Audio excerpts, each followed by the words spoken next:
नमस्कार, मी जयरामपुरी. मोठं व्हायचंय मला या कार्यक्रमामध्ये आपलं स्वागत करतो. विद्यार्थ्यांना आधी परीक्षेचं टेन्शन असतं आणि परीक्षा झाली की निकालाचं. पण परीक्षा उलटून 1.5-2 महिन्यांचा कालावधी उलटला तरी निकाल नाही लागला तर हे टेन्शन आणखी वाढतं. घरात पालकांनाही याचं टेन्शन यायला सुरुवात होते. निकाल उशिरा लागला की पुढचा प्रवेशही लांबणीवर जातो. त्यात अभ्यासक्रम पूर्ण होणार का, झाला तर वेळेत पूर्ण होईल का, असे अनेक प्रश्न निर्माण होतात. आणि या सर्वांचा करिअरबाबत मुलांनी जी स्वप्न पाहिलेली असतात ती धूसर व्हायला सुरू होतात. आता मुंबई विद्यापीठातल्या विद्यार्थ्यांची अवस्था काहीशी अशीच झाली आहे. मार्च, एप्रिल आणि मे या 3 महिन्यात विद्यापीठात 477 परीक्षा झाल्या, पण त्यातल्या फक्त 51 परीक्षांचेच निकाल लागलेत. याची कारणं काय आहेत, याचा विद्यार्थ्यांना आणि पालकांना कसा त्रास होतोय आणि यातून मार्ग काढण्यासाठी परीक्षा घेणाऱ्या यंत्रणेनं वेळेवर निकाल जाहीर होण्यासाठी नेमकं काय केलं पाहिजे, या सगळ्या गोष्टींवर आज आपण चर्चा करणार आहोत. मोठं व्हायचंय मला या विशेष कार्यक्रमामध्ये. यासाठी आपल्यासोबत आहेत कळंबोलीच्या SMDL कॉलेजचे प्राचार्य डॉक्टर सुधाकर लहुपंचांग. त्यांचं स्वागत करतो मी स्टुडिओमध्ये. त्याचबरोबर आपल्यासोबत असतील मानसोपचार तज्ज्ञ डॉक्टर ओंकार माटे आणि या परीक्षेचा निकाल पाहण्यातल्या विद्यार्थ्याचा प्रतिनिधी म्हणून केतन शेळके हा बेलापूर स्टुडिओमधून आपल्यासोबत सहभागी होईल. या सर्वांचं चर्चेमध्ये सुरुवातीला मी स्वागत करतो. सुरुवात खरं तर केतन मी तुझ्याकडनं करेल. निकाल उशिरा लागला की नेमक्या काय काय अडचणी येतात किंवा काय होतं, तुझ्या बाबतीत हे घडलंय, तू काय सांगू शकशील? हो सर, माझ्या बाबतीत हे घडलेलं आहे. कारण सगळ्या मुलांमध्ये निकाल रिझल्ट लेट लागला तर सगळ्यांमध्ये एक संभ्रमावस्था आलेली आहे. मी आता सगळ्या मित्रांमध्ये बघतो, सगळ्यांना समजत नाही की आपण पुढचे ऍडमिशन घेऊ की नका घेऊ. रिझल्ट लेट लागत चाललाय. रिझल्ट आता कधी लागेल सांगू शकत नाही. ऑगस्ट मध्ये पण लागेल की नाही, 31 जुलैची डेडलाईन दिलेली आहे, पण त्याच्यामध्ये लागेल की नाही सांगू शकत नाही. आता मी तुम्हाला सांगतो की MBA किंवा आणि M.Pharmacy ऍडमिशन चालू झालेले आहेत. त्या ऍडमिशन चालू झाल्यामुळे मुलांना ऍडमिशन कन्फर्म करण्यासाठी तिथे फीस पेड केलेल्या आहेत मुलांनी, आणि फीस ह्या लाखोच्या घरामध्ये आहेत. कमीत कमी 2 ते 3 लाख फीस ही MBA ची आणि M.Pharmacy ऍडमिशन साठी घेतलेली आहेत. बरोबर. जर मग रिझल्ट अजून लेट लागला तर त्यांना त्या फीसच्या 10 ते 20% कमी करून, समजा त्यांचा रिझल्ट काही निगेटिव्ह आला, म्हणजे KT लागली किंवा AT-KT लागली, 10 ते 20% कमी करून त्यांना ते फीस पुन्हा रिटर्न केली जाईल. म्हणजे 10 ते 20%चा 30 ते 40 हजार असा एवढं मोठं नुकसान प्रत्येक विद्यार्थी सोसू शकत नाही. म्हणून सगळ्या विद्यार्थ्यांमध्ये एक संभ्रमावस्था आलेली आहे की ऍडमिशन घेऊ की नको घेऊ. बरं, नक्कीच. घरी काय परिस्थिती नेमकी? ही सगळी चर्चा जेव्हा घरात निघते तेव्हा काय माहोल असतो घरातला? घरामधले विचारतात की तुम्ही नक्की आता पास होणार की नाही. आपल्याकडे आता आपली परिस्थिती, सगळ्या मुलांची परिस्थिती चांगली नसते. बरोबर. मग आपण ऍडमिशन घ्यायचं की नाही याच्यावरती घरामध्ये रोज चर्चा केली जाते की ऍडमिशन आपण पुढे घेतलं पाहिजे नाही घेतलं पाहिजे. जर ऍडमिशन तिथे येऊन ठेवलं आणि एखाद्या मुलाला तिथे रिझल्ट आपला अजून लेट लागला, तिकडच्या ऍडमिशनची फीज एवढी पैसे आपण कट करून आपण पुन्हा तेवढा नुकसान आपण सोसू शकू का, अशी प्रत्येकाच्या अवस्था आहे. नक्कीच, म्हणजे संभ्रमावस्था आहे. पुढे काय करायचं नेमकं, काय नाही करायचं. नक्कीच केतन, तुझ्यानंतर मी डॉक्टर माटे यांच्याकडे जाईन. पण माटे, तुमच्याकडे येण्याआधी मी प्रेक्षकांना सांगू इच्छितो की या सगळ्या चर्चेमध्ये तुम्ही देखील सहभागी होऊ शकता. स्क्रीनवर जो नंबर फ्लॅश होतोय या नंबरवर तुम्ही फोन करू शकता. तुमच्या देखील अशाच काही संदर्भातल्या समस्या असतील, इतर विद्यापीठांसंदर्भातल्या असतील, किंवा काय करावं हे सुचत नसेल, आमच्याशी संपर्क करा. तज्ज्ञ आपल्यासोबत आहेत, ते नक्कीच तुमच्या प्रश्नांचं निरसन करण्याचा प्रयत्न करतील. डॉक्टर माटे, तुमच्याकडे येतो. केतननं सांगितल्याप्रमाणे घरामध्ये वेगळी घालमेल, मुलाची, त्या विद्यार्थ्याची वेगळी घालमेल, पुढं काय करावं एक मोठं क्वेश्चन मार्क, परीक्षा देऊन देखील पुन्हा एक वेगळ्या परीक्षेत म्हणजे निकालाच्या परीक्षेत अडकायचं, हे सगळं जे आहे या मानसिकतेबद्दल काय सांगाल, किंवा घरच्यांनी या सगळ्या गोष्टींना कसं सांभाळलं पाहिजे? पहिले तर मी सांगेन की ही नक्कीच तापदायक गोष्ट आहे. कारण विद्यार्थी आणि पालक ह्या दोघांनाही याच्यातनं प्रचंड तणाव निर्माण होऊ शकतो. बरोबर. विद्यार्थ्यांना फ्रस्ट्रेशन येऊ शकतं, कारण सगळंच अधांतरी आहे की निकाल काय लागतो इथपासनं ते ऍडमिशन कुठे घ्यायची.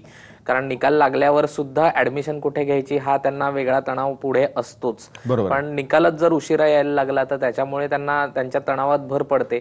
काही मुलांना फ्रस्ट्रेशन येऊ शकतं. जसं मगाशी म्हणाला तसं आपल्याला आर्थिक अडचणींना सामना करावा लागतो हो. आणि एक प्रकारचं शेवटी निकाल लागेपर्यंत विद्यार्थी तसं म्हटलं तर रिकामे असतात, म्हणजे त्यांना काही करण्यासारखं काही नसतं. त्यामुळे अशा वेळेला घरच्यांना सारखं म्हणजे जो एरवी कॉलेजला बाहेर असतो विद्यार्थी तो नेहमी घरी दिसू लागतो.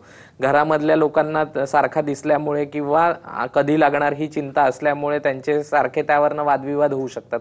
आणि त्यात आर्थिक समस्या जेव्हा असतात की ऍडमिशन घ्यायची आहे, कुठे घ्यायची आहे, किंवा तू नक्की पास होशील का, किंवा पास झाला आणि आपण असं धरून जर ऍडमिशन घेतली आणि तेव्हा जर तुला तुझा एखादा विषय राहिला तर ती ऍडमिशन जेव्हा मगाशी म्हटल्याप्रमाणे कॅन्सल झाली तर तो भार आर्थिक सोसावा लागतो. या सगळ्या चिंतांनी पालकही ग्रस्त असतात आणि मुलांना अशा वेळेला फ्रस्ट्रेशनला तोंड द्यावं लागतं. पण माझा असा सल्ला राहील की अशा वेळेला मुलांनी थोडं धीराने घ्यावं, कारण एकटे ते ह्याच्यात अडकलेले नाही, त्यांच्याबरोबर अनेक विद्यार्थी आहेत.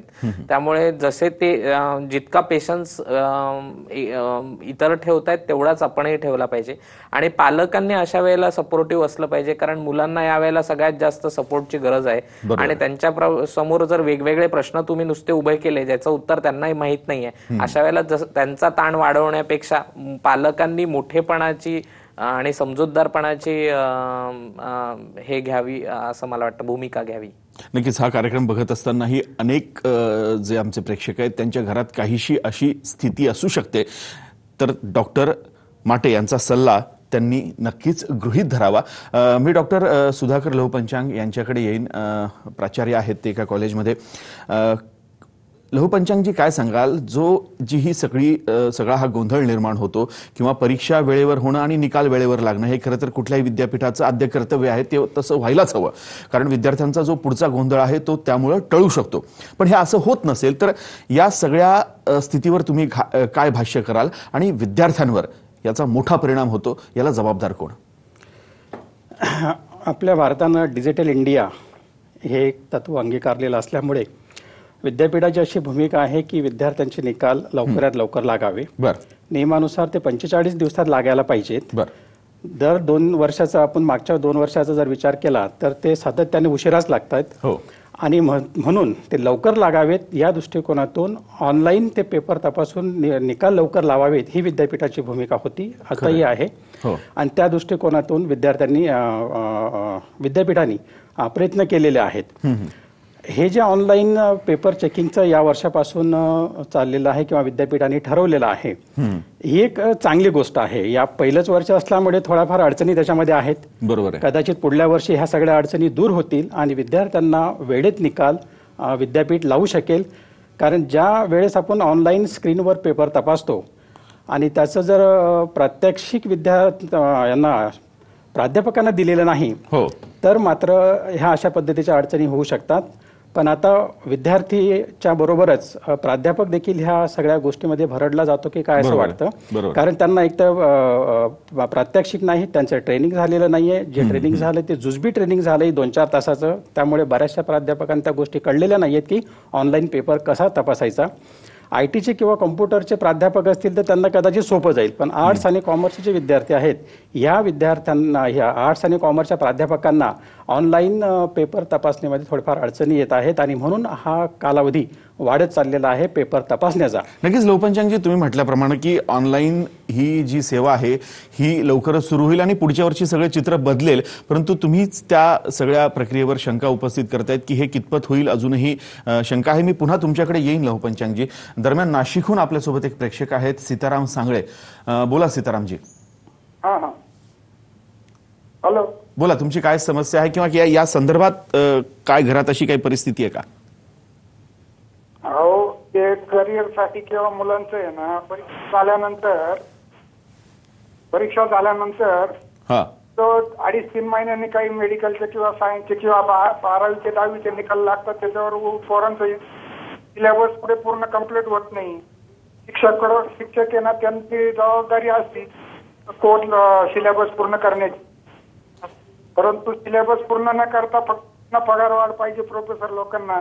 त्यांची जबाबदारी आहे किंवा नाही हे त्यांच्या लक्षात यायला पाहिजे. बरोबर. सामान्य शेतकरी, कामगार लोकांचे किंवा इतर लोकांचे पैसे कर्ज काढून शिकवत असतात. Engineering college, medical college admission घ्यायचे असतात. संदर्भामध्ये ते प्रोफेसर लोक किंवा गव्हर्नमेंटने त्याच्यावर विचार करून लवकरात लवकर निकाल जर दिले तर त्या पोरांना ते प्रवेश करायला अडचणीत जात नाही आणि पैसा सुद्धा गोळा करावा लागतो नातेवाईकांकडून याच्याकडून. सांगायची असं काही तुमच्या आजूबाजूला घडलंय कोणासोबत किंवा घरात? तुमच्या आजूबाजूला असं निकाल उशिरा लागणं असं घडलंय प्रकरण किंवा तुमच्या घरात काय असं प्रकरण घडलंय? असं घरात नाही प्रकरण घडलेलं आहे. माझं MA इकॉनॉमिक्स अर्थशास्त्र मी 1985 साली झालेलं आहे. बरं. मुलगा हॉटेल मॅनेजमेंट इन केटरिंगच्या याच्यात डिग्री घेतलेली आहे त्यांनी. माझ्या मुलीने MA BEd हिंदीमध्ये केलेलं आहे. म्हणजे माझी फॅमिली सगळी सुशिक्षित आहे, परंतु हल्लीच्या एज्युकेशन आहे ना, शिक्षणाचा पट्टापोळ झालेला आहे. सामान्य पोरांना कॉम्पिटिशन मध्ये येण्यासाठी किंवा साधारणतः 10वीचं सांगायचं झालं तर नक्कीच सगळ्या विषयातील नाही नक्कीच मार्क शाळेकडे दिल्यामुळे हो 100% मार्क कुठं पडतात का? 100% मार्क पडलेले कितीतरी विद्यार्थी बरोबर होतं की तुमचा रोष लक्षात येतोय. मी डॉक्टर माटे तुमच्याकडे येईन. ज्या पद्धतीनं प्रेक्षक आपले एक्सप्लेन करतायत किंवा त्यांच्या आजूबाजूला जरी किंवा त्यांच्या घरात अशी परिस्थिती नसली तरी जो कळवळा ते या सगळ्या विद्यार्थ्यांबद्दल व्यक्त करतायत तो साहजिक आहे. काय म्हणाल? नक्कीच साहजिक आहे. आणि त्यांच्या घरात जरी असं घडत नसलं तरी आजूबाजूला हे आपल्याला बरेचदा दिसतं. आणि माझं पर्सनली मी जर सांगायचं झालं तर असं बरेचदा व्हायचं जेव्हा MBBS चे निकाल असायचे, म्हणजे ज्या वेळेला MBBS ला ऍडमिशन असायची 12वीचे निकाल उशिरा व्हायचे आणि त्यावेळेला पहिल्या वर्षाचा कोर्स युनिव्हर्सिटीने 1 वर्षाचा केलाय. आता एक साधारण त्याला 10 वर्ष झाली असतील, पण हा कोर्स इतका व्हास्ट आहे पहिल्या वर्षाचा आणि त्याच्यात जर निकाल 12वीचे उशिरा झाले तर त्याच्यानंतर ते म्हणतात त्याप्रमाणे तेवढा अभ्यासक्रम पूर्ण करण्याकरता विद्यार्थ्यांना खूप कमी वेळ मिळतो. नवीन ठिकाणी आता उदाहरणार्थ इथे पदव्युत्तरचा भाग येईल तर नवीन कॉलेज असतं, नवीन ठिकाण असतं, तिथे ऍडजस्ट करायला वेळ लागतो, तिकडच्या शिक्षकांशी ऍडजस्ट करायला वेळ लागतो, शिक्षकांना नवीन आलेल्या विद्यार्थ्यांशी ऍडजस्ट करायला वेळ लागतो, त्यांना कशा पद्धतीने शिकवायचं हे सगळं वेगळं असतं. आणि अशा वेगळ्या वातावरणामध्ये ऍडजस्ट व्हायला ज्यावेळेला वेळ लागतो आणि निकाल उशीर झाल्यामुळे थोडा भरपूर अभ्यासक्रम कमी वेळेमध्ये ज्या वेळेला पूर्ण करावा लागतो त्यावेळेला पुढच्या परीक्षेची सुद्धा मुलांच्या मनामध्ये भीती निर्माण व्हायला सुरुवात होऊ शकते. आणि कधी कधी तर अशी उदाहरणं होतात की आता मला हा कोर्स नको, माझ्याच्याने हे जमणार नाही, या स्थितीपर्यंत पण मुलं पोहोचू शकतात. नाही खरंय. केतनकडे जातोय पुन्हा. केतन, नेमकी तू परीक्षा कुठली दिली होतीस? कुठल्या परीक्षेचा निकालाच्या प्रतीक्षेत तू आहेस आणि पुढे कुठे ऍडमिशन घेतलेस? या सगळ्या संदर्भात ऐकायला सांगशील जरा प्रेक्षकांनाही. हा सर, मी फायनल इयर B फार्मसीची परीक्षा दिली विस्फुते कॉलेज पनवेल मधून.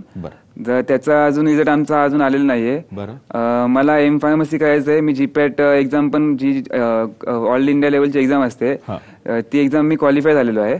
पण मला पुढची ऍडमिशन घेण्यासाठी आता मी पुन्हा कॉलेजला अप्लाय केलेला आहे, तिथे मी फीस पण पेड केलेली आहे. पण आता जर रिझल्ट आमचा लेट लागत गेला आणि जर अजून पुढे रिझल्ट अजून लेट लागला तर माझं ऍडमिशन म्हणजे कॉलेज 1 ऑगस्ट पासून चालू होणार आहे, मग जाऊ की नको हे अवस्थेमध्ये आम्ही सगळे खूप विद्यार्थी मुंबई युनिव्हर्सिटीचे विद्यार्थी आहेत जे तिकडे जाऊ की कॉलेज चालू होणार आहेत, जाऊ की आम्ही कॉलेजला की नको अशा अवस्थेत सापडलेले आहेत. तुला निकालाची तारीख काय दिली आहे विद्यापीठाने? विद्यापीठाने आता पेपरमध्ये जसं वाचतो आम्ही तसं 31 जुलै ही डेडलाईन दिली आहे.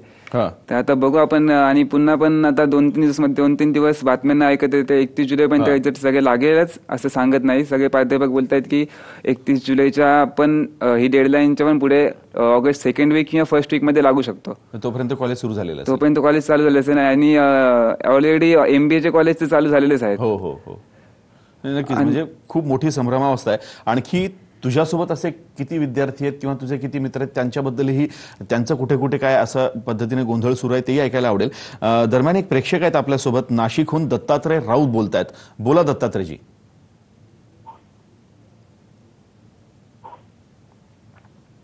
हॅलो दत्तात्रयजी बोला, सलग बोला. हा सर, म्हणजे या माझ्या मुलाच्या संदर्भात होता प्रश्न. बर. तो इंजिनिअरिंग कॉलेजला आहे. इंजिनिअरिंग कॉलेजला आहे तो, पण त्याचा कसं आहे तो वायडी झालेला आहे आता. तर रिझल्टच्या बाबतीत असं आतापर्यंत म्हणजे बऱ्याच जणांचा मागच्या त्याच्या मित्रांचा वगैरे अनुभव आहे का रिझल्ट लवकर लागत नाही. म्हणजे फॉर एक्झाम्पल असं होतं तर उद्या पेपर आहे म्हणजे बॅकचा उद्या पेपर येईल, आज रिझल्ट लागतो, त्या मुलांनी काय करायचं मग? म्हणजे आम्ही समोरमध्ये आहे. हे काहीतरी माझं म्हणणं आहे का थोडं लवकरात लवकर निर्णय झाला पाहिजे. आता आम्ही ते फॉर्म भरला, मग ते फोटोकॉपी, त्यानंतर रिचेकिंगचा फॉर्म भरायचा, मग पुन्हा तो निकाल लागणार, तोपर्यंत एक्झाम येऊन जाती. बरोबर आहे. ठीक आहे. या संदर्भात आपल्यासोबत प्राचार्य डॉक्टर सुधाकर लहूपंचांग जे आहेत. डॉक्टर, का असं होतंय? म्हणजे गेली अनेक वर्ष असं होतंय, तर काय नेमक्या त्रुटी आहेत या सगळ्या यंत्रणेमधल्या? यंत्रणेमध्ये त्रुटी अशा आहेत की आपण जर मुंबई विद्यापीठाचा विचार केला तर मुंबई विद्यापीठामध्ये प्रवेश घेणारी विद्यार्थी संख्या प्रचंड आहे. लाखोच्या घरात ही विद्यार्थी संख्या असल्यामुळे तेवढ्याच लाखोच्या घरामध्ये ते विद्यार्थी परीक्षेला बसतात. बरोबर आहे. आणि त्या दृष्टिकोनातून जर आपण विचार केला इतर विद्यापीठाचा आणि मुंबई विद्यापीठाचा, तर विद्यार्थी संख्या कितीतरी लाखांनी त्यांचे पेपर्स तपासावे लागतात. याच्यापूर्वी आपण हाताने पेपर तपासत होतो एका कॅप सेंटरमध्ये जाऊन, आणि कॅप सेंटरमध्ये तिथं प्राध्यापक येऊन पेपर तपासत होते. त्यालाही देखील उशीरच होत होता, आणि म्हणून विद्यापीठाने ऑनलाईन चेकिंगचा निर्णय घेतलेला आहे. त्यावेळेस असं जाणवलेलं नव्हतं की ऑनलाईन चेकिंगमध्ये काही त्रुटी आपल्याला निर्माण होतील, कारण त्या सगळ्याच दृष्टिकोनाचा विचार करणं गरजेचं होतं. इथली इंटरनेट फॅसिलिटी लक्षात घेणं गरजेची होती. बरोबर आहे. इंटरनेटचा स्पीड लक्षात घेणं गरजेचं होता. प्राध्यापकांना तसं ट्रेनिंग देणं गरजेचं होतं. दुर्दैवानं ते झालं नाहीये. जे ट्रेनिंग झालं त्यांचं फार कमी वेळामध्ये झालं. त्या ट्रेनिंगमध्ये प्राध्यापकांना फारसं काही समजलेलं नाहीये. त्यामुळे हा जो निर्णय घेण्यात आला हा एकदम असा एकाएकी घेण्यात आलेला निर्णय आहे. हा जर 6 महिन्यापूर्वी किंवा ऑक्टोबरच्या परीक्षाच्या वेळेस घेतलेला असता तर प्राध्यापकांना कदाचित अधिक वेळ मिळाला असता, अधिक ज्ञान त्याच्यामधून प्राप्त करता आलं असतं. परिणामी मार्चचा निकाल हा वेळेमध्ये लागला असता. या वर्षीची जर यशस्वी झाली नाही ही प्रक्रिया ऑनलाईनची, तरी देखील पुढल्या वर्षी मात्र ही चांगल्या पद्धतीने यशस्वी होऊ शकते. या वर्षीच्या विद्यार्थ्यांनी थोडंफार प्रमाणामध्ये त्रास सहन केला तर येणाऱ्या विद्यार्थ्यांना मात्र त्याचा चांगल्या पद्धतीचा फायदा होऊ शकतो. कारण कुठल्याही गोष्टीमधून चांगलीच गोष्ट व्हावी असंही विद्यापीठाला वाटत असतं, आणि म्हणून विद्यार्थ्यांचा निकाल जास्तीत जास्त लवकर लावण्यासाठी हे ऑनलाईन चेकिंगचा निर्णय विद्यापीठाने घेतलेला आहे. यावर्षी थोडाफार त्रास होईल, पण पुढे मात्र विद्यार्थ्यांचं भविष्य उज्ज्वल आहे. बरं, नक्कीच आणखी जाणून घ्यायला आवडेल तुमच्याकडनं की कॉलेजची जबाबदारी, म्हणजे विद्यापीठाप्रमाणे कॉलेजची किती जबाबदारी असते यामध्ये, किंवा कॉलेजची भूमिका काय असते या संदर्भात जाणून घेणार आहोत सुधाकरजी तुमच्याकडनं. पण दरम्यान एक आपल्यासोबत प्रेक्षक आहेत नवी मुंबईहून, रमेश पाटील बोलतायत. बोला रमेश. हॅलो. बोला रमेश. सर, नवीन तुम्ही शैक्षणिक क्षेत्रात बदल करता, सगळं कॅम्प्युटराईज करता, पण तुमच्या साईडच चालत नाही, बरोबर व्यवस्थित चालत नाही, किंवा पेपर व्यवस्थित तपासला जात नाही, तर सुधारणा करण्याचा मतलब काय? नाही, बरोबर. आता खरं तर त्याच संदर्भात लहूपंचांगजी एक्सप्लेन करत होते की ही सगळी प्रक्रिया. मला काय म्हणण्याचा अर्थ आहे, बोला की तुम्ही जर व्यवस्थित सेवा लोकांना देऊ शकत नसाल तर नवीन टेक्नॉलॉजी आणण्याचा मतलब काय? कशाला आणता? बरोबर. शिक्षण मंत्र्याने या गोष्टींना लक्ष द्यायला पाहिजे. जी गोष्ट लोकांना चालत नाही ती लोकांना द्यायची कशाला? लोकांना त्रास. त्याच्यातनी 4-4 दिवस लोक विद्यार्थी कॉलेजमध्ये जाऊन फॉर्म भरण्याचे प्रयत्न करतात. ते फॉर्म तुमच्या साईडवर अपलोड होत नाही. तुम्ही नुसती फालतू माहिती विचारता. जो माणूस नॉन क्रिमिनल मध्ये बसत नाही, त्याचं उत्पन्न 7 लाख रुपये आहे, त्या माणसाला तुम्ही नॉन क्रिमिनल सर्टिफिकेट विचारता. अरे हे कोणती पद्धत? खरं तर जरी समजा तो बॅकवर्ड मध्ये बसतो, समजा एखाद्याची जात ओबीसी आहे, पण ते 7 लाख त्याचं उत्पन्न असले का ना त्याला नॉन क्रिमिनल सर्टिफिकेट मिळू शकत नाही. मग तुम्ही कशासाठी ते मागता? तुमची साईट कशासाठी मागते? त्याच्यात तशी व्यवस्था जर करता येत नसेल तर हे सगळं साईट बंद केल्या पाहिजे तुम्ही. बरोबर रमेशजी, तुमचा राग खरं तर ह्या गोष्टीचा आहे की विद्यार्थी 4 दिवस कॉलेजमध्ये जातो, तो वापस येतो. अरे तुमच्या साईडमध्ये अशी व्यवस्था पाहिजे, सगळे लोक काय उत्पन्न 7 लाखाच्या वर असू शकत नाही. तो जातीत बसतो, जातीत जात जर त्याची एखाद्याची कुंडी गिंडी असं तो 7 लाख रुपये उत्पन्न आहे म्हणून तो काय कुंडी म्हणून फॉर्म भरायचा नाही. बरोबर आहे रमेशजी, तुमचा जो रोष आहे, तुमचा राग आहे तो पोहोचलेला आहे. परंतु आजची जी चर्चा आहे खरं तर ही निकाल उशिरा लागण्यासंदर्भातली आहे, कॉलेजच्या ऍडमिशन संदर्भातली नाहीये. तरी पण तुमच्याप्रमाणे अनेक पालक या समस्येला खरं तर बळी पडतात किंवा या समस्येला सामोरं जात आहेत. लहूपंचांगजी आणि माटे सर, मी तुमच्या दोघांकडे येईन अगदी थोडक्यात, कारण खरं तर हा चर्चेचा विषय नाही आजच्या आपल्या, पण तरी अगदी थोडक्यात यांचं काय समाधान करता येईल आपल्याला? लहूपंचांगजी. हा, आपल्याला पालक किंवा विद्यार्थी यांचा रोष आपण समजू शकतो, कारण उत्पन्नाचा दाखला देणं हे तहसीलदाराचं काम असतं किंवा क्रिमिलियरचा दाखला हे शासनाकडून मिळत असतं. ऍडमिशनसाठी ज्यावेळेस विद्यार्थी येतो त्याला कुठल्या पद्धतीची सवलत महाविद्यालय किंवा सरकार देऊ शकते त्या कागदपत्राची पडताळणीच फक्त महाविद्यालयाकडून होत असते. बरोबर. आणि ज्या कागदपत्रावर जे असेल त्या पद्धतीनं त्या विद्यार्थ्याला सवलत दिली जात असते. बरोबर आहे. आणि मग त्या सवलतीमध्ये कागदपत्रामध्ये जर एखादी गोष्टी अधिक दाखवली असेल, उत्पन्न जास्त दाखवलं असेल, तर शासनाचा नियम आहे इतकं उत्पन्न असेल तरच त्यांना ती सवलत मिळू शकते. तर अशा पद्धतीनं बरेचसे विद्यार्थी ती प्रक्रिया क्लिष्ट आहे असं त्यांचं म्हणणं आहे, किंवा या सगळ्या प्रक्रिया क्लिष्ट असताना त्या आमच्यावर का लादल्या जातात? नाही, क्लिष्ट असं त्याला म्हणता येणार नाही. की आता काय केलं सरकारने की समाज कल्याणच्या वेबसाईटवरून ज्या काही सवलती आहेत त्या ऑनलाईनच त्यांना फॉर्म भरावा लागतो. तो फॉर्म विद्यार्थ्यांना स्वतः भरावा लागतो आणि तो स्वतः भरल्याच्या नंतर त्याची प्रिंटआउट महाविद्यालयामध्ये आणून द्यावं लागते. पूर्वी असं व्हायचं की महाविद्यालय फॉर्म भरून घ्यायचे, समाज कल्याणकडे पाठवायचे, पैसा कॉलेजकडे यायचा. विद्यार्थ्यांचं पालकांचं असं म्हणणं असायचं की कॉलेजकडे आमची स्कॉलरशिप आली, कॉलेज देत नाहीये, आणि म्हणून शासनाने त्याच्यावर हा निर्णय घेतला की आता ऑनलाईनच पैसे विद्यार्थ्यांच्या खात्यावर जमा होतील. बरोबर, नक्कीच. माटे सर, खरं तर एक गायत्री धस नावाच्या प्रेक्षक आपल्यासोबत फोन लाईनवर आहेत, पण त्याआधी थोडंसं या शंकेचं निरसन करून जाऊयात. माटे सर, ही सगळी जी परिस्थिती विद्यार्थ्यांबाबत पालकांबाबत उद्भवते ऑनलाईन फॉर्म भरताना, मीही अनेकांचे या संदर्भातल्या तक्रारी ऐकलेल्या आहेत किंवा आम्ही त्या संदर्भात बातम्या करतो अनेक वेळा. काय यावेळेस मानसिकता पालकांनी ठेवावी, विद्यार्थ्यांनी, किंवा शांत आणि सबुरीने घ्यावं, पण वेळ हातातून निघून नको जायला? मला असं वाटतं की हा जो क्लेश होतो आहे त्याचं कारण असं आहे की डिजिटल इंडिया जरी असलं तरी सुद्धा आपले पालक सुद्धा अजून त्याच्यासाठी तयार नाही आहेत. त्याचं ट्रेनिंग हे पालकांच्या लेव्हलला सुद्धा मिळालं पाहिजे. आज मुलं इंटरनेट हँडल करतात, पण पालकांना त्याच्यातल्या जे प्रॉब्लेम्स आहेत ते पालकांना अजून तितकेसे कळत नाहीत, किंवा इंटरनेट हँडलिंग किंवा ऑनलाईन फॉर्म सबमिशन या गोष्टी पालकांना माहिती नसतात. आणि जिथे माहिती नाही तिथे अंधकार असतो, आणि त्यामुळे जिथे माहिती नाही आणि त्याच्यात जर पुढे काही कॉम्प्लिकेशन किंवा काही प्रॉब्लेम निर्माण झाला तर त्याला कसं डील करायचं, त्याच्याशी कसा लढा द्यायचा हे पालकांना कळत नाही, आणि त्यातनं संभ्रमावस्था निर्माण होते.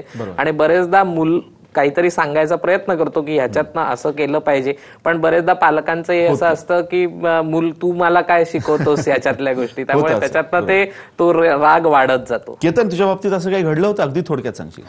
हा सर, आता मध्ये मी रिसेंटली ऐकलं की ऍडमिशन स्कॉलरशिपची वेबसाईट आहे, ती वेबसाईटच बंद होती 1 महिना कमीत कमी. त्यामुळे मुलांच्या सगळ्यांची बरोबर, म्हणजे ही समस्या कॉमन आहे खरं. स्कॉलरशिप नक्कीच. एक गायत्री धस नावाच्या प्रेक्षक आपल्यासोबत आहेत पनवेलहून. गायत्री, काय बोला, तुम्हाला काही अशी अडचण आलेली आहे? निकाल लागलेला नाहीये, परीक्षा झाल्यात? हा, हॅलो, बोला. मी फर्स्ट इयर साठी ऍडमिशन घेतलेलं 11th साठी. तर पहिले मी आर्ट्स साठी घेतलं आणि मला आर्ट्स मधून फाईन आर्ट्स करायचं होतं. तर यावर्षी रूल आलाय की फाईन आर्ट्स साठी सायन्स कंपल्सरी आहे. तर आता मी फर्स्ट इयरच्या फर्स्ट लिस्ट मध्ये ऍडमिशन घेतलं, पण आता कॅन्सल करायला जाते तर येतं की कॅन्सल पण होणार नाही, तर आर्ट्सच घ्यायला लागेल तुम्हाला असं. आणि कॉलेजला मी विचारलं तर कॉलेजवाले बोलले की आम्ही कॅन्सल करून देतो, पण ते ऑनलाईन कॅन्सल होत नाहीये. अच्छा, म्हणजे ही एक वेगळी समस्या आहे खरं तर. प्राचार्य सर, आपण याचं काही निरसन करू शकाल? नाही, ती फर्स्ट विद्यार्थिनी धस जे आहे ते फर्स्ट इयर पण बोलली, नंतर 11 पण बोलली. नेमकं काय, फर्स्ट इयर म्हणजे 13वी असं तिला म्हणायचं आहे की ज्युनियर कॉलेजचं फर्स्ट इयर म्हणायचं आहे, ते काय स्पष्ट? गायत्री, नेमकं स्पष्ट करशील? नेमका तिचा फोन कट झालेला आपल्याला. ठीक आहे, हरकत नाही. थोडासा या प्रश्नाचं उत्तर नाही मिळू शकत असलं तरी चर्चेला थोडंसं पुढे नेतोय. लहूपंचांगजी, पुन्हा तुमच्याकडे येईन. जी चर्चा थोड्या वेळापूर्वी आपली सुरू होती की विद्यापीठाची जशी जबाबदारी आहे निकाल वेळेवर देणं, तसं कॉलेजची यात कुठे भूमिका असते किंवा कॉलेजची काय जबाबदारी असते? अभ्यासक्रम संपल्याच्या नंतर विद्यापीठ वेळापत्रक लावतो. त्या वेळापत्रकाप्रमाणे महाविद्यालय विद्यार्थ्यांची परीक्षा घेते. परीक्षा घेतल्यानंतर त्यांच्या सगळ्या आन्सर शीट विद्यापीठ त्याच दिवशी घेऊन जातं आणि त्याला मास्किंग वगैरे सगळ्या गोष्टी करून त्या प्राध्यापकांकडे तपासायला पाठवत असतात. महाविद्यालयाची एवढीच जबाबदारी असते की त्या विद्यार्थ्यांचं अभ्यासक्रम पूर्ण करणं आणि त्याची परीक्षा घेणं आणि परीक्षा घेऊन उत्तरपत्रिका विद्यापीठाकडे पाठवणं. नंतर विद्यापीठाची भूमिका असते त्या पेपर प्राध्यापकाकडून तपासून घेणं आणि वेळेत विद्यार्थ्यांचा निकाल लावणं. अच्छा, डॉक्टर माटे तुमच्याकडे येईन पुन्हा या सगळ्या संदर्भातली चर्चा जी पुढे जाते आता आपली. या सगळ्या मानसिकतेतून विद्यार्थ्यांनी बाहेर येणं फार गरजेचं आहे. म्हणजे आई वडील तितकीच भूमिका बजावतात की त्यांना दिलासा देणं किंवा आपले पैसे वाया जातील हे टेन्शन किंवा हे प्रेशर विद्यार्थ्यावर न देणं. विद्यार्थ्यांना नेमकं काय करावं? विद्यार्थ्यांनी पहिली गोष्ट म्हणजे इतर विद्यार्थ्यांच्या कॉन्टॅक्टमध्ये असणं गरजेचं आहे. कारण परत मी म्हटलं तसं माहिती ही सगळ्यात महत्वाची ठरते. मगाशी म्हटल्याप्रमाणे त्याला पेपर आणि न्यूज चॅनल मधनं कळलं की आपलं साधारण अजून डिले होऊ शकतो रिझल्ट. हे जसं कळतं हे मीडियामुळे आजकाल सोपं झालंय, नाहीतर हे मित्रांकडनं पूर्वी कळायचं किंवा याच्यातनं कळायचं. त्यामुळे त्यांच्या कॉन्टॅक्टमध्ये असणं गरजेचं आहे. त्याचप्रमाणे थोडंसं पालकांना पण समजून घेतलं पाहिजे की पालक जरी ओरडत असले किंवा चिंतेत असले तर त्यांचा राग आपल्यावर कधीतरी निघतो, पण त्यांना खरी चिंता तुमच्या निकालाची नसून पुढच्या भविष्याची असते किंवा ऍडमिशन आणि त्याच्या आर्थिक तणावाची असते आणि तो राग कधी कधी निघू शकतो. त्यामुळे त्या रागाला तितक्याच तीव्रतेने रिॲक्ट न करता थोडंसं हे थोडे दिवसांचा कालावधी आणि ह्याच्यानंतर हे सगळं शांत होणार आहे. हे आलेलं वादळ आहे ते थोड्या दिवसात शांत होणार आहे हे लक्षात ठेवून घरात सुद्धा ते लक्षात ठेवावं. बरोबर, नक्कीच. केतन खरं तर या सगळ्या परिस्थितीतनं जातोय, त्याची काय मानसिकता ही जाणून घेणार आहोत. पण त्याआधी आपल्यासोबत एक प्रेक्षक आहेत, प्रकाश भागवत पुण्याहून बोलतात. बोला प्रकाश. हॅलो, बोला, सलग बोला. तुमचा टीव्हीचा आवाज पूर्णपणे बंद करा आणि सलग तुमची काय समस्या आहे किंवा या संदर्भात परीक्षा वेळेवर झाली आहे परंतु निकाल लागत नाहीये अशी काही स्थिती आहे का किंवा काय अडचण येते? हो सर, मी आता सर 3rd इयरला आहे इंजिनिअरिंगला आपल्या पुणे युनिव्हर्सिटीमध्ये. बरं. तर मी सेकंड इयरचे पेपर देऊन झाले, पण अजून तुमचा आवाज मध्ये ब्रेक झाला. पुन्हा एकदा काय सांगाल? नेमकं पेपर दिला आणि काय झालं? अजून पेपर सर किती दिवस झाले? 45 दिवसात रिझल्ट लावायचा. हा, पण अजूनही रिझल्ट लागलेला नाहीये. मग आम्ही 3rd इयरला ऍडमिशन घ्यायचं की नाही घ्यायचं? 45 दिवसात रिझल्ट लावणार असं सांगितलं होतं परंतु अजून रिझल्ट लागलेला नाहीये. हो, सगळे रिझल्ट लागलेत, पण आमचं सेकंड इयर 2015 पॅटर्न लाईन. बरं, नक्की काय करावं लहुपंचांगजी यांनी? सेकंड इयरचा निकाल जरी उशिरा लागला असला तरी त्यांना 3rd इयरला ऍडमिशन किती उशिरा लागलं तरी घेता येतं. बरं. कारण सेकंड इयर हे जे आहे हे कॉलेजच्या अंतर्गत असल्यामुळे 3rd इयरला त्याला निकाल घ्यायला काही अडचण येणार नाहीये. कारण कितीही उशिरा निकाल लागला तरी ते इंटरनल बाब असते त्या कॉलेजची. कारण तर 3rd इयर सारखं असं नाहीये की 3rd इयरचा निकाल लागला म्हणून पुढचं सगळं करिअर त्यांचं थांबलेलं आहे. सेकंड इयर ही काही परिपूर्ण डिग्री नसते जोपर्यंत ते त्यातला एक भाग असतो त्या डिग्रीचा. त्यामुळे पुढं अडचण येणार नाही त्या कुठल्याही विद्यापीठाचा असला तरी. बरोबर आहे. पुन्हा केतनकडे येतोय. केतन, नेमकी तुझी काय सध्या मानसिकता आहे किंवा मनात काय घालमेल सुरू आहे? काय करावं काय नाही सुचत नसेल किंवा घरच्यांशी बोलतोय, मित्रांशी बोलतोय, सगळीकडे क्वेश्चन मार्कच असेल. ऑनलाईन असेसमेंटमुळे सगळ्या मित्रांच्या मनामध्ये प्रश्न निर्माण झाला आहे की नक्की पेपर चेकिंग इझी होणार की टफ होणार अजून. बरं. ऍक्च्युली काय झालंय की आता 2-8 दिवस आधी आपण ऐकत होतो की रिझल्ट खूप लेट लागेल, पण मग अचानक 31 तारखेची डेडलाईन दिली गेली. पुन्हा मध्ये बातम्या आले की स्कॅन करताना पेपर गायब झाले, मधले पेज गायब झाले. मग मुलांच्या मनामध्ये साशंकता निर्माण झाली की रिझल्ट मध्ये म्हणजे पॉझिटिव्ह रिझल्ट येईल की निगेटिव्ह येईल सांगू शकत नाही. सगळ्या पेपर आपल्याला चांगला गेला असला तरी सुद्धा पेपर पॉझिटिव्ह रिझल्ट लागेलच याचे कन्फर्मेशन देऊ शकत नाही सगळेजण. काय मित्रांमध्ये चर्चा आहे मग तुमच्या? मित्रांमध्ये तेच चर्चा आहे की आता बघू आपल्याला रिझल्ट लागेल, जेव्हा लवकरात लवकर रिझल्ट लागेल तसं मग आपल्याला पुढचं पाऊल पुढची दिशा ठरवता येईल. आता माझे काही मित्र आहेत ज्यांना बाहेरच्या देशामध्ये शिकण्यासाठी जायचं होतं, त्यांनी टॉफेल ही एक्झाम पण दिली होती, ते एक्झाम पास पण झाले होते. त्यांना दुसऱ्या युनिव्हर्सिटीमध्ये ऍडमिशन पण भेटलंय. पण त्यांना 31 जुलैच्या आधी व्हिसा अप्लाय करण्यासाठी त्यांना रिझल्टची आवश्यकता आहे. 31 जुलैच्या आधी रिझल्ट नाही लागला तर ते त्यांचं 1 वर्ष वेस्ट जाणार आहे, वाया जाणार आहे. मग त्याची जबाबदारी युनिव्हर्सिटी, मुंबई युनिव्हर्सिटी घेईल का? बरोबर, खरी बात आहे. अलका पाटील मुंबईहून आहेत आपल्यासोबत पुढच्या प्रेक्षक. अलका, काय नेमकी समस्या अशा संदर्भातली तुमच्यासोबत आहे?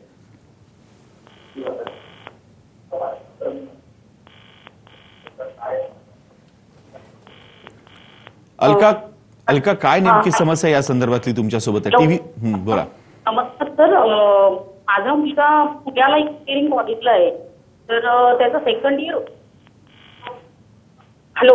हा बोला सलग बोला. सेकंड इयरला इंजिनिअरिंग कॉलेजला आहे माझा मुलगा. तर तो गेल्या वर्षी मे महिन्यामध्ये एक्झाम झाली आणि अजून त्याचा रिझल्ट लागलेला नाही आहे सर. आणि कॉलेजवाले म्हणजे त्यांना असे करतात की तुम्ही लगेच म्हणजे जूनला वाटतं काहीतरी 20-19 तारखेला त्यांना ऍडमिशन घ्यायला सांगितलं आणि कंपल्सरी ऍडमिशन नाही घेतलं की प्रत्येक म्हणजे रोजचे 200 रुपयाचा फाईन लागेल कोणते सर ऍडमिशन नाही घेतलं. अजून रिझल्टच नाही लागला सर त्यांचा.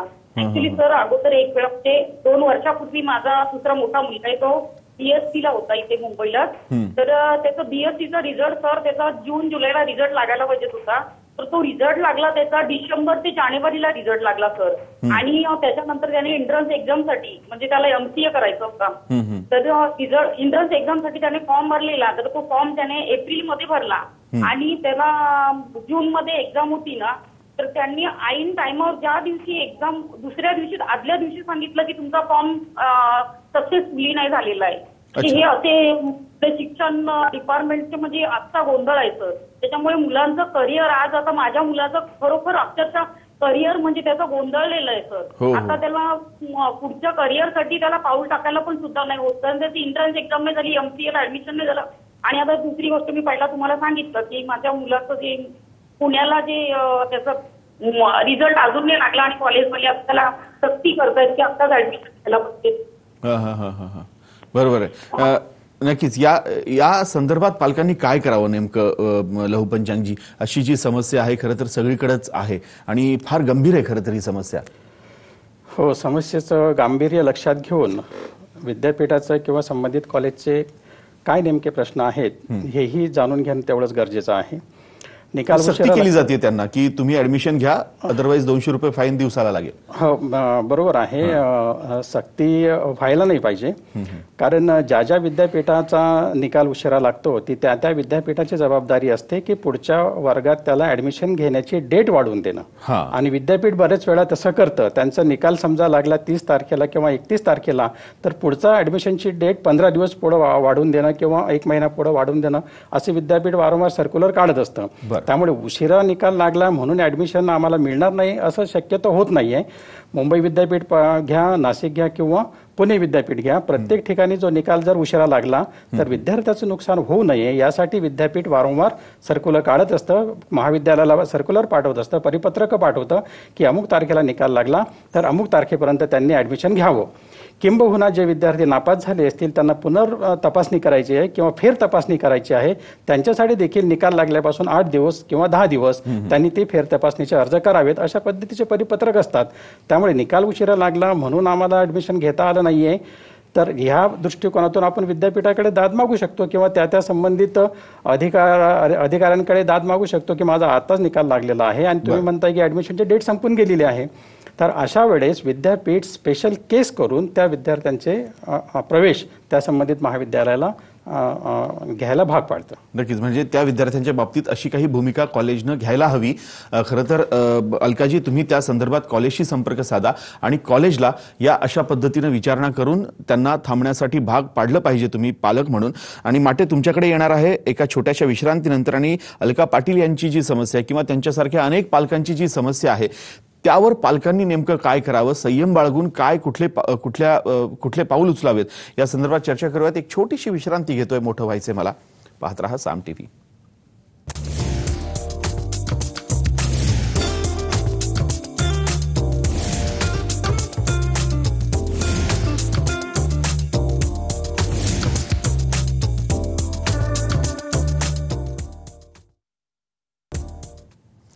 परीक्षा वेळेवर होतीये पण निकाल मात्र वेळेवर लागत नाहीये आणि यामुळे विद्यार्थ्यांसोबत पालकांसोबत कॉलेजसोबत विद्यापीठ सगळे संभ्रमात आहेत. नेमकं काय करावं? ऑनलाईन प्रक्रिया या संदर्भात राबवण्याचा विचार होतोय, परंतु तो कितपत फायदेशीर आहे किंवा कितपत तो होणार आहे आणि त्या संदर्भात पुढच्या वर्षीपर्यंत तरी ती अपेक्षा आहे की पुढच्या वर्षी अशा संदर्भातली चर्चा आपल्याला करायची वेळ येऊ नये. या संदर्भात आपण चर्चा करतोय. खरं तर आपल्यासोबत प्राचार्य डॉक्टर सुधाकर लहू पंचांग आहेत, जे SMSD या कॉलेजचे प्राचार्य आहेत, त्याचबरोबर ओंकार माटे मानसोपचार तज्ज्ञ आपल्यासोबत आहेत, आणि जो विद्यार्थी परीक्षेच्या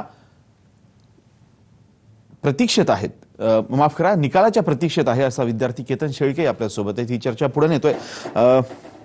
लहूपंचांग सर, तुमच्याकडे येतोय. ही सगळी प्रक्रिया आतापर्यंत होत आली आहे. अनेक विद्यार्थी, अनेक पालक याच्यात भरडले जात आहेत. अनेक फोन आपल्याला येतात, त्यांच्यातनं त्या समस्या आपल्याला समोर येतात. केतनही आपल्यासोबत बसलाय, तोही सांगतोय हे सगळं. ही सगळी प्रक्रिया व्यवस्थित होण्यासाठी तुम्ही म्हणताय पुढच्या वर्षीची वाट बघावी लागेल, बरोबर आहे. परंतु ही सगळी प्रक्रिया सुरळीत होण्यासाठी आणखी काय करणं गरजेचं आहे आणि कशा पद्धतीने ही यंत्रणा राबवली गेली पाहिजे? ऑनलाईन असेसमेंटची प्रक्रिया सुरळीत होण्याच्या दृष्टिकोनातून प्रत्येक महाविद्यालयामध्ये जर मिनी कॅप सेंटर उभारलं तर मात्र त्या प्राध्यापकाला दुसऱ्या क्लस्टर कॅप सेंटरमध्ये जाऊन पेपर तपासण्याचा जो वेळ आहे तो वेळ वाचू शकतो. पण विद्यापीठाने अशा पद्धतीची तयारी ठेवावी किंवा महाविद्यालयाने देखील अशा पद्धतीची तयारी ठेवावी की आमच्या कम्प्युटर लॅबमध्ये 10 कम्प्युटर आहेत किंवा 20 कम्प्युटर आहेत आणि त्या ऑनलाईन येणारे पेपर आमच्याच महाविद्यालयामध्ये पाठवावेत. म्हणजे प्राध्यापक त्यांचं शिकवण्याचं काम समजा 11-11:30 संपलं की त्यानंतर ते कम्प्युटर लॅबमध्ये जाऊन ऑनलाईन पेपर तपासू शकतील. हा एक त्याच्यावरचा उपाय होऊ शकतो. यावर्षीपासूनच काही ठिकाणी काही कॉलेजांनी मिनी कॅप सेंटर घेतलेले आहेत. विद्यापीठांनी एक क्लस्टर सेंटर केलेलं होतं. त्या एरियामधले जे प्राध्यापक आहेत जवळपासचे त्या सेंटरवर जाऊन ऑनलाईन असेसमेंट पेपर करतात, आताही करतात. पूर्वी विद्यापीठाच्या एक्झाम सेक्शनमध्ये जाऊन प्राध्यापकांना पेपर तपासावे लागत होते. त्यांना 3 तास जायला आणि 3 तास यायला 6 तास वेळ जाण्या येण्यामध्येच जात होता आणि त्यामुळे पेपर तपासण्याचं काम मंद गतीने चालायचं. आणि म्हणून विद्यापीठाने हा निर्णय घेतला की ऑनलाईन पेपर तपासले तर प्राध्यापकांचा विद्यापीठात येण्याचा वेळ वाचेल, त्याचे श्रम वाचतील, कष्ट वाचतील आणि जास्तीत जास्त वेळ तो पेपर तपासणीसाठी देऊ शकेल. हे पहिलंच वर्ष असल्यामुळे त्यात थोड्या त्रुटी आहेत. त्या त्रुटी दूर करण्याचा विद्यापीठाच्या पातळीवर प्रयत्न देखील करत आहेत. विद्यार्थ्यांना त्यांचा निकाल अपेक्षित वेळेत म्हणजे विद्यापीठांनी जे आता 31 जुलैची डेडलाईन दिलेली आहे, 1-2 दिवस मागं पुढे होऊ शकेल, पण 31 जुलैपर्यंत निकाल अपेक्षित आहे. काही परीक्षांचा तरी BCom सारखी जी परीक्षा आहे की ज्याला असंख्य विद्यार्थी बसलेले आहेत त्यांचं 1-4-5 दिवस पुढे मागं होऊ शकतो. नक्कीच. मला चांगलं आठवतं जेव्हा मी शाळेत होतो तेव्हा परीक्षा झाल्यानंतर एक तारीख दिली जायची, 1 मे, महाराष्ट्र दिनी निकाल लागायचा म्हणजे लागायचा. पण आता ती मानसिकता समजू शकतोय की काय नेमकं विद्यार्थ्यांच्या मनात घालमेल असेल किंवा काय असेल. कारण 1 मे म्हटल्यावर आम्ही क्लिअर असायचो की 1 मेला आपल्याला कळणार आपण पुढे जाणार आहोत की थांबणार आहोत. पण आता ते कळत नाहीये. अगदी पुढच्या वर्षाच्या इयत्तेमध्ये किंवा पुढच्या वर्षाच्या सगळ्या प्रक्रिया किंवा ऍडमिशन्स होऊन जातात तरी मागच्या वर्षीचा निकाल लागलेला नसतो. ती संभ्रमावस्था काय असेल याचं नक्कीच गांभीर्य समजू शकतो. आपल्यासोबत सोमनाथ आव्हाड आहेत प्रेक्षक आपल्यासोबत. बोला सोमनाथजी, काय नेमकी तुमची समस्या आहे किंवा काय अशा पद्धतीनं तुमच्यासोबत घडलंय का? सोमनाथजी नमस्कार. बोला. माझा मुलगा 12वी सायन्स पास झाला. त्याला BSc IT ला ऍडमिशन घ्यायचं होतं. त्यांनी प्री एनरोल फॉर्म भरला युनिव्हर्सिटीचा, परंतु कॉलेजला हार्ड कॉपी द्यायची असते हे त्याला, कॉलेजचा फॉर्म भरायचा असतो हे त्याला माहित नव्हतं आणि आम्हाला माहित नव्हतं. आणि आता त्याला कुठेच BSc IT ला ऍडमिशन मिळून नाही राहिलं. प्रत्येक कॉलेजमध्ये जाऊन चक्रा मारून येतोय, पण त्याचं ऍडमिशन कसं होईल आता? आणि तिथं असं सांगता की सगळ्या जागा फुल झालेल्या आहे आणि म्हणजे त्याचं ऍडमिशन कसं होईल मग आता ते? बरं सोमनाथजी, तुम्ही असेच लाईनवर थांबा आमच्यासोबत. लहूपंचांगजी, काय उत्तर देता येऊ शकतं यांना? विद्यापीठाने ऑनलाईन फॉर्म ऍडमिशन फॉर्म भरायचं सांगितलेलं असतं, महाविद्यालयाला देखील सांगितलेलं असतं. त्या दृष्टिकोनातून महाविद्यालय ऑनलाईन फॉर्म कसा भरायचा, कुठल्या वेबसाईटवरून भरायचा हे त्यांच्या माहिती पत्रकामध्ये छापत असतं. प्रत्येक विद्यार्थ्यांनी ते माहिती पत्रक घ्यावं, प्रॉस्पेक्ट घ्यावं. प्रॉस्पेक्टमध्ये लिहिलेलं असतं की फॉर्म कसा भरायचा आणि तो फॉर्म भरल्याच्या नंतर त्या प्रॉस्पेक्टमध्ये असं लिहिलेलं असतं की हा फॉर्म तुम्ही महाविद्यालयामध्ये जमा करायचा. बरेचसे विद्यार्थी काय करतात की ते प्रॉस्पेक्ट पूर्णपणे वाचत नाहीये. पूर्णपणे वाचत नसल्यामुळे त्यांना ती माहिती नसते की हा ऑनलाईन फॉर्म भरल्याच्या नंतर त्याची प्रिंटआउट महाविद्यालयामध्ये जमा करावी लागते. ह्या आत्ता जो फोन आलेला होता ह्यांच्या दृष्टिकोनातून तसंच झालेलं आहे. जे फॉर्म महाविद्यालयामध्ये जमा होतात त्या दृष्टिकोनातून महाविद्यालय पहिली मेरिट लिस्ट, दुसरी मेरिट लिस्ट आणि तिसरी मेरिट लिस्ट अशा पद्धतीच्या मेरिट लिस्ट लावत असते. महाविद्यालय जे फॉर्म त्यांच्याकडे जमा होतात ऑनलाईन प्रिंट त्यावरून हे मेरिट लिस्ट ठरवत असते. आता ज्या विद्यार्थ्यांनी ते फॉर्मच जमा केलेला नाहीये तो महाविद्यालयाला माहीतच नाहीये की त्याला आपल्याकडे ऍडमिशन घ्यायचं आहे की नाही. बरोबर. जरीही आम्हाला ते याच्यावर दिसलेलं असलं, स्क्रीनवर दिसते की इतक्या विद्यार्थ्यांनी आपल्या महाविद्यालयामध्ये फॉर्म भरलेले आहेत, पण त्याला घ्यायचे की नाही ऍडमिशन हे तेव्हा कळतं आम्हाला की जेव्हा आमच्याकडे तो फॉर्म जमा होईल, प्रवेशाचा फॉर्म. आणि मग त्यावरून मग आम्ही ते पहिली मेरिट लिस्ट, दुसरी मेरिट लिस्ट, तिसरी मेरिट लिस्ट लागतो. त्याची एक विशिष्ट डेट ठरलेली असते. अमुक तारखेला 22 तारखेपर्यंत विद्यार्थ्यांनी ऑनलाईन फॉर्म भरायचे, तो त्या महाविद्यालयामध्ये अमुक अमुक तारखेला जमा करायचे. पहिली मेरिट लिस्ट 23 तारखेला लावायची, ते 2 दिवस मुलांना ऍडमिशन घेण्यासाठी द्यावे. त्यानंतर दुसरी मेरिट लिस्ट लावायची, परत त्यांचं 2 दिवस त्याही मुलांना द्यायचं ऍडमिशन घेण्यासाठी. नंतर तिसरी मेरिट लिस्ट, नंतर त्यालाही परत 2 दिवस. अशा पद्धतीचा हा कार्यक्रम विद्यापीठाचा ठरलेला असतो. आणि ह्या सगळ्या गोष्टी ज्या होतात, ज्या महाविद्यालयामध्ये जे ऑनलाईनचे फॉर्म मुलं जमा करतात त्याच्यावरून होत असतात. आता ज्या मुलांनी जर फॉर्मच जमा केला नाही महाविद्यालयामध्ये आणि सगळ्याकडचे महाविद्यालयाचे प्रवेश फुल झालेले आहेत, तरीही देखील आता ही वेबसाईट सुरू आहे विद्यापीठाची. ज्या महाविद्यालयामध्ये IT च्या जागा रिकाम्या असतील त्या महाविद्यालयामध्ये त्या विद्यार्थ्यांनी फॉर्म भरावा, त्याला ऍडमिशन नक्की मिळेल. बरं, पुढच्या चर्चेकडे जाऊया, कारण शेवटच्या टप्प्यात आहोत आपण या सगळ्या चर्चेच्या. नेमके परदेशी जाणारे किंवा परदेशी जाऊन शिकणारे जे विद्यार्थी आहेत त्यांच्या बाबतीत सर्वात मोठी समस्या उद्भवते या अशा सगळ्या परिस्थितीमुळे. यावर काय उपाय केले पाहिजेत लोहपंचांगजी? परदेशी जाणाऱ्या विद्यार्थ्यांचं नुकसान होते ही गोष्ट खरी आहे. कारण महाराष्ट्रापुरता जर आपण विचार केला किंवा भारतापुरता विचार केला आणि भारतातच त्याला शिक्षण घ्यायचं झालं किंवा महाराष्ट्रामध्ये शिक्षण घ्यायचं झालं तर त्याचा उशिरा लागणारा निकाल आपण कन्सिडर करू शकतो. किंवा मुंबई विद्यापीठ म्हणा, पुणे विद्यापीठ म्हणा किंवा महाराष्ट्रातले कुठलेही विद्यापीठ म्हणा. पण परदेशी विद्यापीठ हे कन्सिडर करू शकत नाही की तुमचा निकाल उशिरा लागला म्हणून आम्ही डेट वाढवून द्यावं. बरोबर. म्हणून परदेशी जाणाऱ्या विद्यार्थ्यांचं उशिरा निकाल लागल्यामुळे नुकसान होतं ही गोष्ट खरी आहे. नक्कीच. अशा परिस्थितीत माटेजी काय केलं पाहिजे नेमकं? कारण फार मोठं नुकसान आहे यामुळं. मला असं वाटतं की याच्यात 2 गोष्टी असतात. एक म्हणजे काही मुलं असतात ती अत्यंत फोकस्ड असतात, त्यांना आधीच माहिती असतं की मला या विद्यापीठाला किंवा परदेशी या शिक्षणासाठी जायचं आहे. असे फोकस विद्यार्थी जेव्हा असतात आणि अशा पद्धतीच्या निकालाच्या गोंधळामुळे जर त्यांना नुकसान सोसावं लागत असेल तर ते कधी कधी फ्रस्ट्रेट व्हायची शक्यता असते. पण मला असं वाटतं की प्रत्येक मुलांनी, आणि हे कुठल्याही निकालाच्या बाबतीत लक्षात ठेवावं, अगदी 10वी पासून ते डिग्रीपर्यंत, की बॅकअप प्लॅन नेहमी तयार पाहिजे. की हे जर घडलं नाही तर मग माझा सेकंड ऑप्शन काय, माझा थर्ड ऑप्शन काय. तुम्हाला ऍडमिशनच्या प्रोसेसमध्येही ते कामाला येईल की हे कॉलेज, हा कोर्स नाही मिळाला तर नंतरचा काय.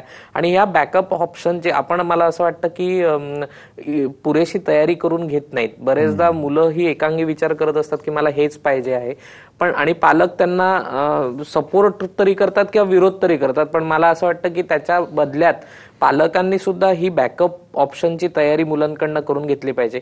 आता अनेक असे ब्रिजिंग कोर्सेस असतात, बरेच विद्यापीठांमध्ये कोर्सेस असतात की 2 महिन्याचा कोर्स आहे, 3 महिन्याचा कोर्स आहे. ते प्रत्येक मुलांनी आपल्या व्यक्तिमत्वाप्रमाणे आपल्याला आवडणारी जो विषय आहे, आपल्याला कदाचित माहिती नसेल अशा नवीन विषयाची ओळख करून घेणं. आणि मी असं म्हणेन की परदेशामध्ये टेस्टिमोनियल नावाचा एक प्रकार असतो की तुम्ही युनिव्हर्सिटीला तुमच्यातले चांगले गुण काय आणि तुम्ही काय मिळवलं आजपर्यंत, नुसतं अकॅडमिक्स ती विद्यापीठ बघत नाहीत, ते त्याची इतर कौशल्य सुद्धा बघतात. त्यामुळे जर असं होऊ नये पण झालं की आपल्याला काही काळ थांबायची वेळ आलेली आहे, तर काही असे कोर्सेस करावे की ज्याच्यामुळे माझं स्किल एनहान्समेंट होणार आहे किंवा इतर कुठलं तरी स्किल माझ्यात आहे, कौशल्य आहे, हे मी त्या विद्यापीठाला दाखवू शकतो. थोडक्यात दुसऱ्या पर्यायांचा शोध त्यांनी घ्यावा आणि ते ऑप्शन्स रेडी ठेवावे.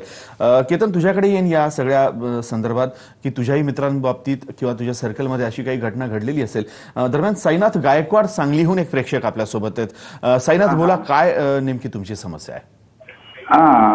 मी एक याच्यावरती प्रश्न विचारते आता, की असं आहे की आता मुंबई विद्यापीठाकडून आपल्याकडे पेपर तपासणी झाली नाही आणि त्याच्यानंतर आपण नागपूर विद्यापीठाकडे आपण ही पेपर तपासण्यासाठी पाठवतोय.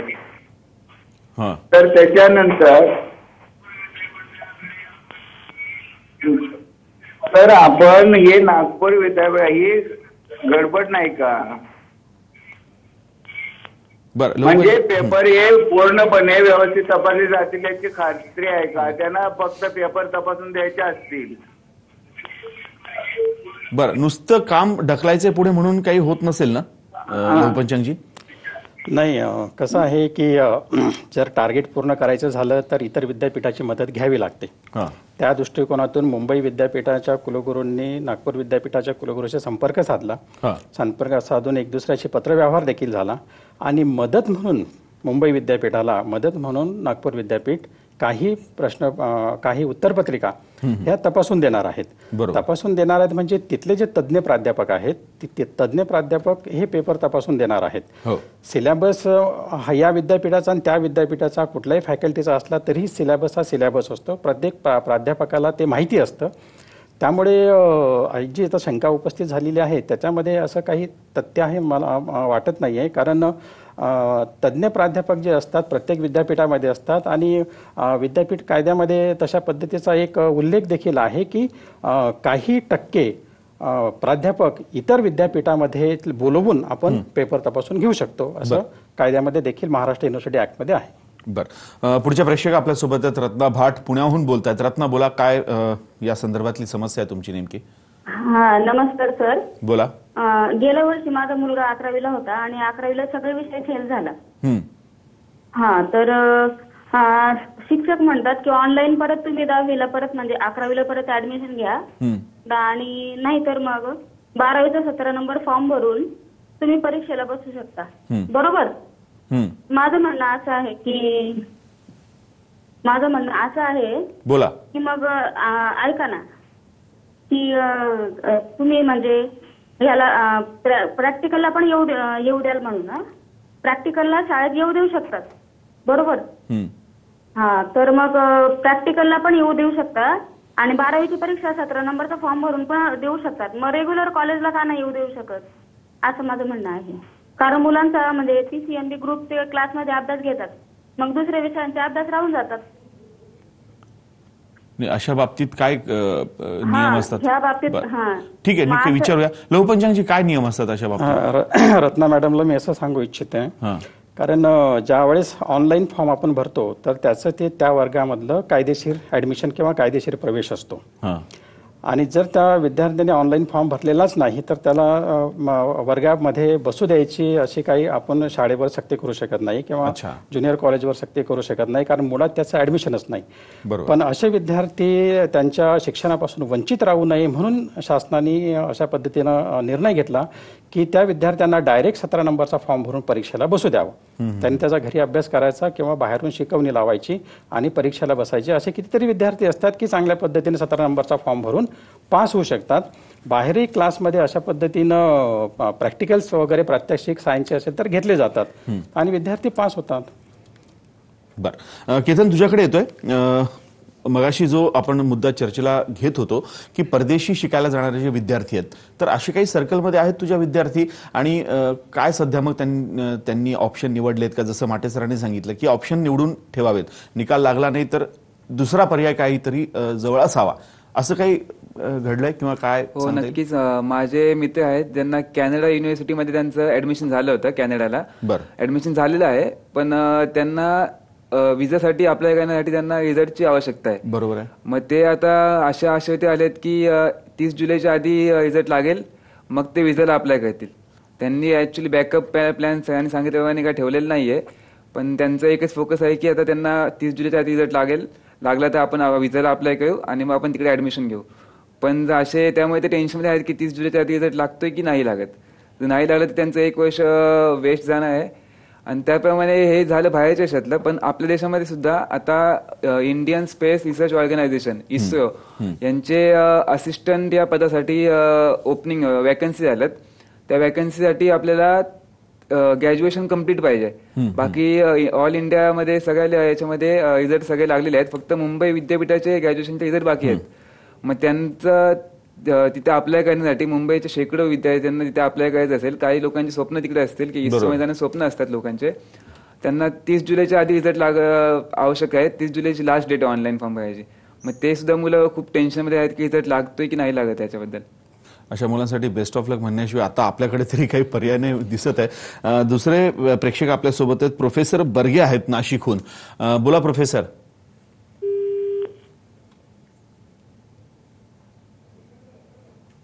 काही कारणास्तव बर्गे यांच्याशी संपर्क आपला तुटलेला आहे. मी खरं तर आता या चर्चेच्या शेवटच्या टप्प्यात पुन्हा एकदा तिन्ही आपल्या गेस्टकडे जाणार आहे. सुरुवात मी लहूपंचांगजी तुमच्याकडनं करतोय. तुम्ही म्हटल्याप्रमाणे की ही ऑनलाईनची जी प्रक्रिया आहे ही पुढच्या वर्षीपर्यंत सुरळीत होईल आणि ह्यानंतर या समस्या त्या प्रमाणात जाणवणार नाहीत. पण जर आत्ताचा आकडा बघितला तर 477 परीक्षा या वर्षभरात झालेल्या आहेत, ज्यातल्या फक्त 51 परीक्षांचे निकाल लागलेले आहेत. तर ही इतकी मोठी परिस्थिती, म्हणजे 10 ते 12% परीक्षांचे निकाल लागलेले आहेत. ही परिस्थिती सुधारू शकते 100% ही परिस्थिती अगदी पुढच्या वर्षी जाऊ शकते? हो, नक्कीच तसं म्हणायला हरकत नाहीये, कारण बरेचसे अनुभव प्राध्यापकांना आता आलेले आहेत. मार्चचे पेपर तपासत असताना हे अनुभव त्यांच्या दृष्टिकोनातून चांगले आहेत. विद्यापीठ पण त्या बाबतीत त्यांनी धडा घेतलेला आहे, प्राध्यापकांनी देखील धडा घेतलेला आहे आणि अशा पद्धतीच्या चुका भविष्यात होणार नाहीत या दृष्टिकोनातून महाविद्यालय, विद्यापीठ आणि प्राध्यापक हे सगळे आता सुरुवातीपासूनच कामाला लागणार आहेत. आता जी परिस्थिती आहे ही अचानक प्राध्यापकांवर येऊन अशी पडलेली आहे की जा आणि ऑनलाईन पेपर तपासा. त्याची माहिती काही नसल्यामुळे हा गोंधळ झालेला आहे. पण भविष्यामध्ये मात्र असं होणार नाहीये. विद्यार्थ्यांसाठी उज्ज्वल काळ आहे भविष्याचा आणि आपण जे तंत्रज्ञान आहे त्याचा वापर जास्तीत जास्त करावा की जेणेकरून सगळ्या सुखसोयी विद्यार्थ्यांना मिळतील. त्या तंत्रज्ञानाचा तोच एक फायदा असतो आणि त्या दृष्टिकोनातून विद्यापीठाने तो निर्णय घेतलेला आहे ऑनलाईन पेपर तपासण्याचा. कुठलीही गोष्ट आपण पहिल्यांदा करतो तर त्याच्यात थोड्याफार अडचणी येतात. नक्कीच. लहूपंचांगजी, एक फोन येतो आपल्याला. कैलास जोशी आहेत भिवंडीहून. त्यांचा फोन घेऊयात आणि त्यानंतर पुन्हा तुमच्याकडे येईन की दिलासा देणारं काहीतरी एखादं वाक्य आज तुमच्या तोंडून प्रेक्षकांना, विद्यार्थ्यांना आणि पालकांना जाऊ देऊयात. बोला कैलासजी, काय तुमची समस्या किंवा काय प्रश्न आहे? हा सर, मी कैलास जोशी बोलतोय वाड्यावर. बोला. सर, परिस्थिती अशी आहे की जसं आंतरराष्ट्रीय स्तरावर आपण बोलतो आहे विद्यार्थ्यांच्या ऍडमिशन विषयी, ग्रामीण भागातले जे शिक्षक आहेत आणि प्राचार्य आहेत आणि विद्यार्थी या सगळ्यांनाच याच्यामुळे प्रॉब्लेम झाला आहे. म्हणजे जवळपास 3 तास किंवा 6 तास प्रवास केल्यानंतर प्राध्यापक समजा 2 पेपर तपासू शकत असेल फक्त, तर त्यालाही पण त्याचं समाधान मिळत नाही. आणि अध्यापनाचं काम करायचं कॉलेजला आणि दुसरीकडे पेपर चेक करायचे, याचा परिणाम तर आपल्याला दिसून येतोच आहे. पण भविष्यामध्ये म्हणजे आता पुढची नेक्स्ट सेमिस्टर एक्झाम आहे किंवा मुलांची ऍडमिशन आहे, याच्यात होणारी धावपळ, वर्कलोडचा परिणाम आणि प्राध्यापकांची संख्या बऱ्याच ठिकाणी कमी आहे. तर त्या ठिकाणी सिलेबस कव्हर करणं ह्या सगळ्या गोष्टी प्राचार्य लोकांचं म्हणजे खूप मोठ्या मेहनतीचं आणि जिगरीचं काम आहे. त्याच्यातनं कसं मार्ग काढणार? नाही, खरं माटेजी, खरं तर यासाठी तुमच्याकडे यावं लागेल की ज्या प्रमाणे विद्यार्थी पालक संभ्रमात आहेत त्याचप्रमाणे प्राचार्य म्हणा, प्रोफेसर्स म्हणा, ते शिक्षक म्हणा, हे सगळेजणही त्याच विवंचनेत आहेत किंवा त्यांनाही सारखी सारखी या संदर्भातली विचारणा होत असते. तर त्यांच्याही मानसिकतेतनं बोलावं लागेल. मला असं वाटतं की इन्फॉर्मेशन इज द की. पहिली गोष्ट म्हणजे कारण ह्याच्यातली माहिती डिस्ट्रीब्यूट होण्यासाठी पण विद्यापीठांनी एक व्यवस्थित मार्ग तयार केला पाहिजे. विद्यापीठ आणि कॉलेज पासून पालक किंवा विद्यार्थी यांच्यापर्यंत ती माहितीचा एक प्रकारचा, ज्याला आपण इन्फॉर्मेशन सेल म्हणूया, हा पाहिजे की तिथे तुम्ही प्रश्न विचारा आणि त्याचं तुम्हाला समाधानकारक उत्तर दिलं गेलं पाहिजे, म्हणजे संभ्रमावस्था थोडी कमी होईल. दुसरी गोष्ट, मला असं वाटतं की कुठेतरी इथे अशी परिस्थिती आहे की विद्यार्थी तयार आहेत पण विद्यापीठ मात्र फेल झालाय. त्यामुळे विद्यार्थी जसे परीक्षेसाठी तयारी करतात, अभ्यास करतात, तसा एखादा नवीन निर्णय अंमलात आणायच्या आधी विद्यापीठांनी सुद्धा तितकीच तयारी जोमाने करायला पाहिजे. नाहीतर हे अशा पद्धतीचं अनुत्तीर्ण होणं म्हणजे टाळता येईल विद्यापीठाला. आणि म्हणून मुलांना असं सांगेन की हे अशा प्रकारच्या प्रॉब्लेम्समुळे खचून जाऊ नये, कारण असे प्रॉब्लेम हे आत्ता परीक्षेच्या बाबतीत, निकालाच्या बाबतीत आहे, पण आयुष्यात प्रॉब्लेम हे येत असतात आणि त्याच्यासाठी बॅकअप ऑप्शन नेहमी तयार.